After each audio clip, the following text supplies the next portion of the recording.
Il-Kamra tal-Ispiżjara ta' Malta tappella lill-Prim Ministru Robert Abela u lill-Ministru għas-Saħħa Chris sabiex jordnaw lockdown filwaqt li jiġi projbit li vjaġġar kollu immedjatament u jimplementaw dan mingħajr ebda dewmien. Dan bħala tentattiv biex jiġi żgurat li ma jkunx hemm ħafna każi ta' coronavirus f'daqqa. Il-Kamra tal-Ispiżjara tingħaqad mal-appelli li diġà saru fost oħrajn mill-MAM, l-MUBE, il-UHM Voice of the Workers, għaqdiet oħra, konfederazzjonijiet u assoċjazzjonijiet tal-ispeċjalisti mediċi.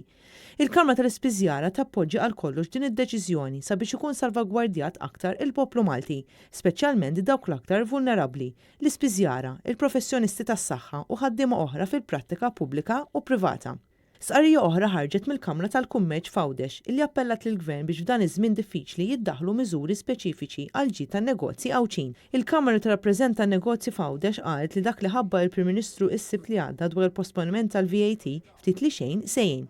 Isemmu li teleworking qed ikun miżura pożittiva, issa fis-sqarrija jesprimu biċ-ċar il-frustrazzjoni għal mod li bih il-Gvern ħabbar li l-lief tal-kwarantina se jkun qed jinġar mill-businesses u allura pis ieħor fuq in-negozji.